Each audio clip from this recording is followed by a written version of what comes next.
Hai, apa kabar? How are you? Ni hao ma, Vanakkam and Assalamualaikum to everyone who is watching this video. I hope all of you are doing well today. First of all, let me introduce myself first. My name is Nur Aisyah Sofia binti Syahizan and you can call me Sofia, and I am from E20. Today, I am going to present my digital performance for the course PAKK1182. So, my topic today is effective strategies for teaching English in bilingual and multilingual early childhood education context. This topic is important because it is connected to our big idea, which is empowering multilingualism through literature and language among children. So before we start, let me briefly explain what I will cover in this presentation. First, I will explain what bilingual and multilingual mean and the difference between them. Next, I will talk about some language learning theories and explain how young children learn more than one language. After that, I will share some effective strategies for teaching English in preschool. One example is using digital storytelling to make learning more fun and interesting. Then, I will discuss some challenges, especially in Malaysia, such as teacher confidence in using English and how to balance English with children's first language. And finally, I will show how digital tools such as Book Creator and Canva can make English learning more creative and enjoyable for young children. As a future preschool teacher, I believe every child deserves the chance to learn in a fun, supportive, and inclusive classroom no matter what language they speak at home. Teaching English is not only about learning new words, it is also about helping children become more confident, communicate with others, and still appreciate their own language and culture. So through this presentation, I hope to show how technology can support language learning in a simple and meaningful way. So if you are ready, now let's begin. Now, let's move to the first main topic of my presentation, which is what is bilingual and multilingual. Before we talk about teaching strategies, we first need to understand what bilingual and multilingual mean. These two terms are very important because many children in Malaysia grow up using more than one language every day. First, let's look at bilingual. A bilingual child is a child who knows and uses two languages in daily life. For example, a child may speak Bahasa Melayu at home and English at preschool. The child uses both languages every day, so this child is called bilingual. Language development is not something that happens overnight. It is a complex and dynamic process. This means children need time to learn and improve their language skill. According to this slide, language development depends on several factors. The first factor is the child age. Young children usually learn language more easily because their brains are still developing. The second factor is how often they hear the language. The more children hear English, the more familiar they become with the words and sound, such as when they heard about storytelling or a song. The third factor is social interaction. Children learn language by talking with parents, teachers, friends, and other people around them. So, communication is very important in language learning. Another benefit of being bilingual is that children can understand different cultures. When children learn another language, they also learn about different traditions, lifestyle, and ways of communicating. This helps children become more open-minded and respectful toward others. Now, let's look at how children become bilingual. According to this slide, there are two patterns of bilingual language acquisition. The first one is simultaneous bilingualism. This happens when a child learns two languages at the same time, usually before the age of 3. For example, imagine a baby whose mother speaks Bahasa Melayu and whose father speaks English. Since birth, the baby hears both languages every day. As the child grows up, they naturally learn both languages together. So this is called simultaneous bilingualism. The second pattern is sequential bilingualism. This happens when a child first learns one language. Later, after the first language becomes stronger, the child starts learning another language. Usually, this happens after the age of 3. For example, a child speaks only Bahasa Melayu at home. Then when the child enters preschool, they begin learning English for the first time. This is called sequential bilingualism. Both patterns are normal. Some children learn 2 languages together, others learn 1 language first and another language later. Both can become successful bilingual learners with enough support and practice. Now, let's move to the second concept, which is multilingual.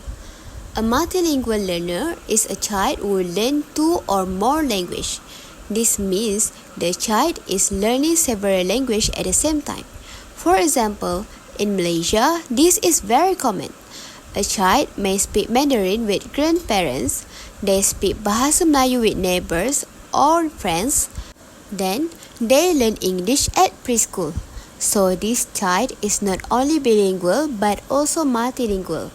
According to this slide, multilingual children continue developing their home language while learning another language. Their languages do not work separately. Instead, all the languages work together as one connected language system in the child brain. This means learning another language does not erase the first language. Instead, the languages support each other. That is why teachers should encourage children to value every language they know. Let's look at the example shown in this slide. A Malaysian child may speak Mandarin with grandparents at home. When playing outside, the child speaks Bahasa Melayu with neighbors. Then at preschool, the child learns English with teachers and classmates. So, in one day, the child may use 3 different languages. This is a good example of multilingual learning in Malaysia. Many Malaysian children experience this because our country has many different cultures and languages. This diversity is one of our strengths. So why is this important? As future preschool teachers, understanding bilingualism and multilingualism help us teach children more effectively. We should remember that every child has a different language background. Some children already know 2 languages. Some may know 3 languages. Others may only know 1 language when they first enter preschool. Therefore, we should never compare children. Instead, we should support every child based on their own learning journey. Our classroom should be a safe place where children feel confident to use English while also respecting their home language.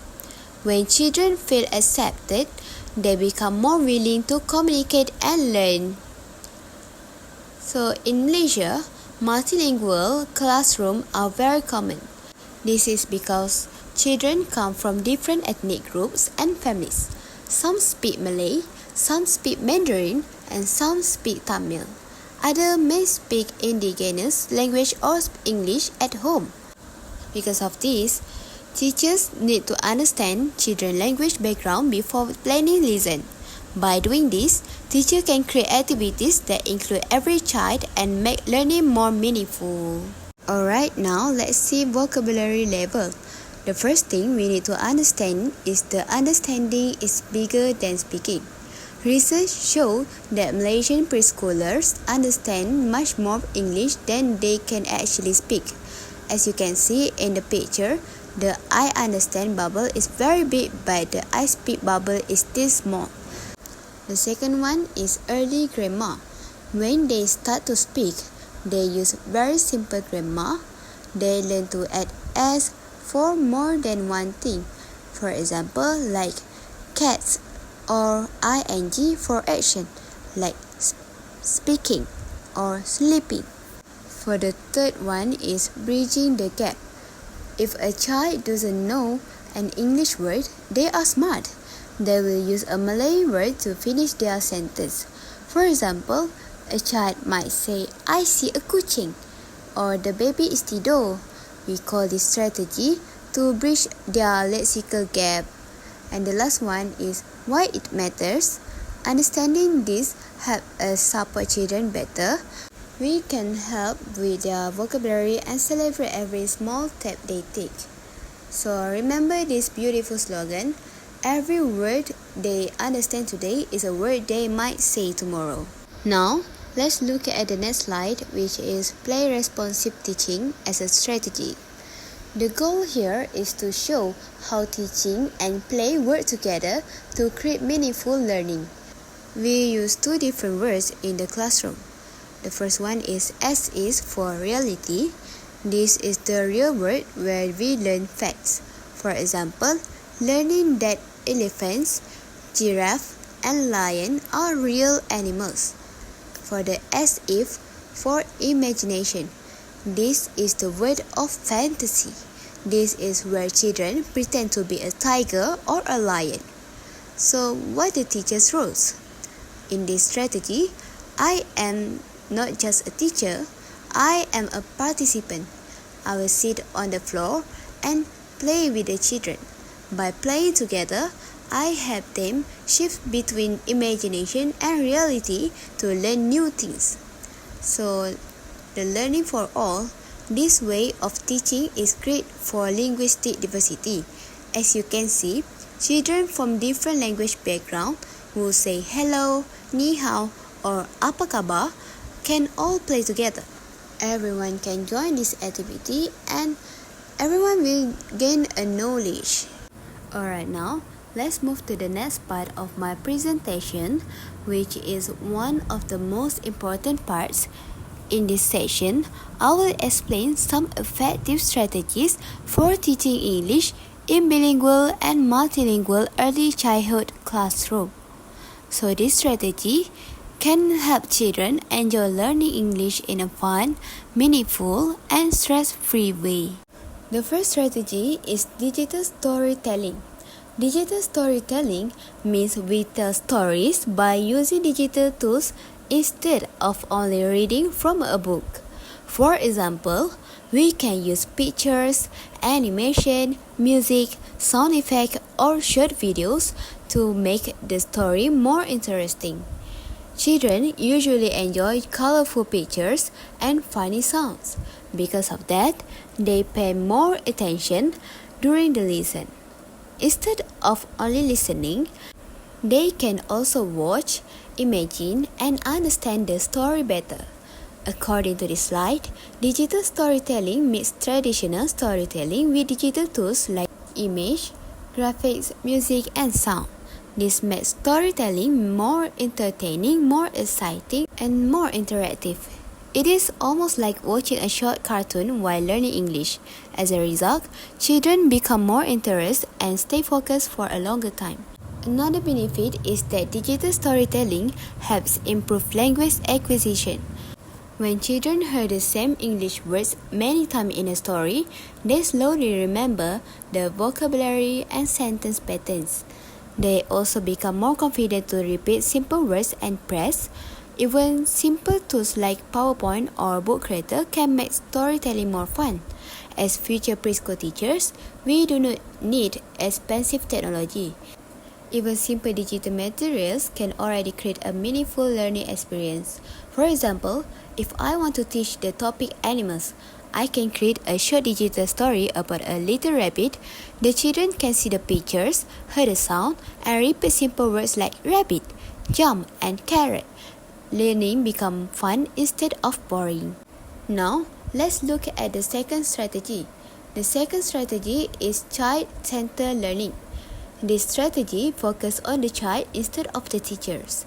In the past, teachers usually talk most of the time while children only listen. But today, we encourage children to become more active learners. This means Children can ask questions, share ideas, explore, and learn through activities. Every child learns differently. Some children like singing, some enjoy drawing, others prefer playing games or doing hands-on activities. So, teachers should plan activities based on children's interests and their developmental level. When children enjoy the activity, they are more willing to use English naturally. According to the slide, child-centered learning encourages children to become active participants instead of just listening. It also helps children develop critical thinking because they discover and explore the world around them. For example, if the topic is plants, instead of only explaining the lesson, the teacher can let children plant seed, observe the plants, and talk about what they see. Children may use simple English like, "This is a leaf. The flower is yellow. I water the plant." In this way, children learn English while doing real activities. Learning becomes meaningful because they connect language with real experience. Now, let's move to the last strategy. The third strategy is the hybrid tech approach. This strategy combines technology with bilingual learning. Children can learn by using both their home language and English. Sometimes children understand new ideas better when teachers first explain them in the first language. After that, teacher can slowly introduce English. According to this slide, educational technology allows children to learn in their primary language while receiving support in English. This flexible approach helps children understand listen more easily. For example, a child may first understand a sign concept in Bahasa Melayu. Then the teacher introduces simple English words like water, plant, grow, leaf. So this helps children understand both the concept and the English vocabulary. Another important benefit is that children have agency. Agency means children have the opportunity to choose the language that helps them learn best. When children feel comfortable, they become more confident. They are also more willing to participate during lesson. Technology can also support this learning. Teachers can use videos, interactive games, online stories, book creator, Canva, or simple educational application. These digital tools make learning more enjoyable and suitable for today's digital generation. Alright, so now I will explain about the challenge and issue in teaching English in bilingual and multilingual early childhood education. Even though there are many effective teaching strategies, teachers still face some challenge in the classroom. In this slide, I will explain 4 important issues, especially in the Malaysian preschool context. The first challenge is teacher self-efficacy. So what does self-efficacy mean? Self-efficacy is a teacher's belief in their own ability to do a task well. In this case, it means the teacher believes that they can teach English confidently and effectively. When teachers have high self-efficacy, they are usually more confident in the classroom. They can manage children better, explain lessons clearly, and use English more naturally during teaching. According to this slide, teachers with high self-efficacy are also more confident when using English for classroom activities and assessment. However, not every teacher feels this way. Some teachers feel nervous because they think their English is not good enough. They may worry about making mistakes in grammar or pronunciation. Because of that, they sometimes use less English during lesson. This can reduce children's opportunities to hear and practice English. As future preschool teachers, we should not be afraid of making small mistakes.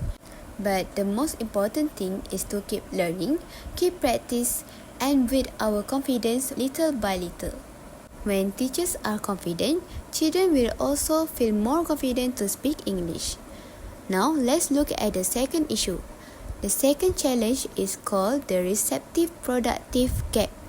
This sounds like a difficult term, but it is actually very simple.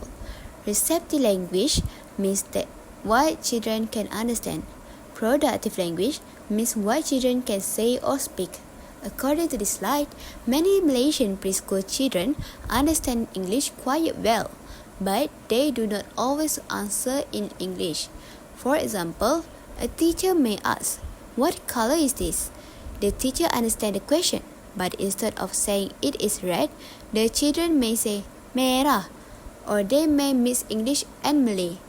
This means their understanding is higher than their speaking ability. This is very common in bilingual and multilingual children. It does not mean they are weak learners. It is simple means they need more opportunities to practice speaking English in a safe and comfortable environment. As a teachers, we should encourage children to speak English without making them feel afraid or embarrassed. We should praise their effort even if they make small mistakes. Over time, their speaking skill will improve. Now, let's move to the third issue. The third issue is experience versus research. Many teachers teach based on what they have always done. They may think, this method worked before, so I will continue using it. Experience is important because teachers learn many things from the classroom. However, teaching should not only depend on personal experience, we should also use educational research. Research gives us evidence about what really works for children learning. According to this slide, to achieve excellent teaching, our lesson should be supported by research and data, not only personal opinions. For example, many research studies show that storytelling, play-based learning, and digital tools help children learn English better. So, as future teachers, we should always read new research, attend workshops, and continue improving our teaching methods. This helps us become more professional as teachers. Now, let's look at the last challenge. The fourth issue is colonial language dominance. In many countries, including Malaysia, English is often seen as a very important language. People believe that English can provide better education, better jobs, and more opportunities in the future. According to the slide, English is often connected with power, prestige, and global opportunities. Because of this, some people may think local languages are less important. This creates a challenge because children may slowly lose interest in using their mother tongue. However, our local languages are also very valuable. They represent our identity, our culture, and our roots. As future teachers, we should help children appreciate both English and their first language. The goal is not to replace Malay or other home language. The goal is to help children become bilingual or multilingual. According to this slide, children actually learn English better when teachers allow them to use their mother tongue to understand difficult concepts. For example, if children do not understand an English word, teachers can briefly explain it in Bahasa Melayu before returning it to English. This helps children understand the lesson without feeling confused. So, when we look at these four challenges together, we can see one important message. Teaching English is not only about teaching vocabulary or grammar. It is also about teachers' confidence, children language development, research-based teaching, and respecting every children's language background. As future preschool teachers, we should create a classroom where children feel safe, happy, and confident to use English. At the same time, we should also respect and celebrate their home language and cultures. This creates a more inclusive and meaningful learning environment. Alright, now I will explain about the last part of my presentation, which is pedagogical integration of digital tools. So the first tool are Book Creators and Canva. What are they? These are our primary tools to create what we call digital learning products. So how do they help us? I usually use Canva to design creative and colorful slides. just like the one you are seeing now. Then I use Book Creator to host my digital performance so everyone can see it easily. So what are the benefits? This tool helps us use digital affordance to make our communication better. Sometimes English concepts can be hard to understand, but with attractive graphic and interactive elements, we help our audience understand complex ideas clearly. It makes learning look beautiful. Now, let's look at the Kindy Talk application. What is it? This is a mobile app made specially for us, Malaysian early childhood educators. It is very cool because it uses augmented reality or 3D AR technology. So how does it work? It allows us to practice daily routines like teaching kids how to wash your hands and other instructional language.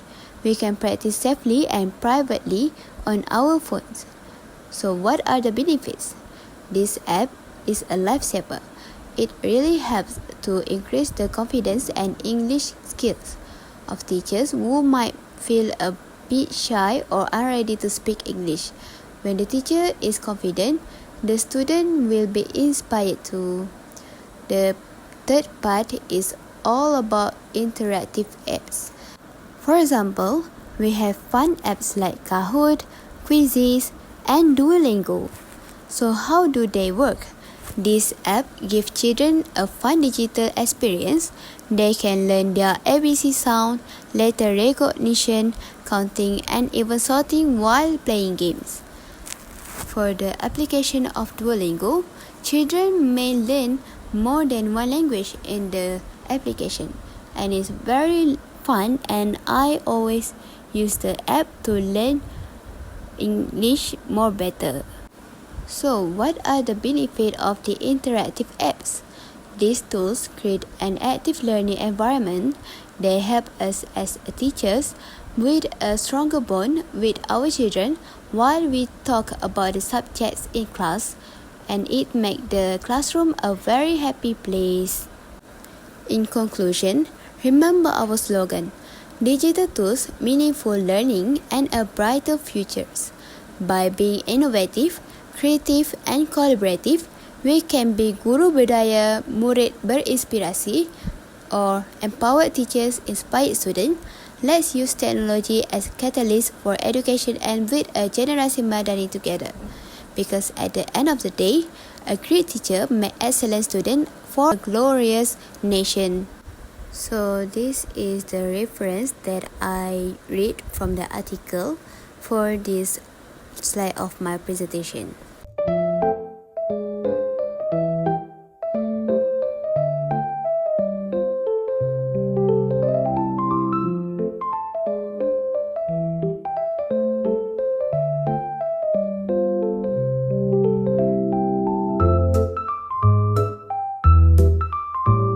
To conclude, bilingual and multilingual children have the ability to learn and use more than one language in their daily life. Some children learn two languages from birth, while others learn a new language later as they grow up. Both are normal, and every child learns in their own way at their own pace. As future preschool teachers, we should understand and respect every child's language background. We should encourage children to use English with confidence while also appreciating their home language. Learning English does not mean forgetting their first language. Instead, both languages can work together to help children communicate, learn, and grow. In a multicultural country like Malaysia, bilingualism and multilingualism are not challenged but valuable strengths. They will help children understand different cultures, build friendship, and become more confident global citizens in the future. Therefore, it is our responsibility as future educators to create a positive, inclusive, and supportive learning environment where every child feels happy to learn English while being proud of their own language identity. That's all for this section. Thank you for listening.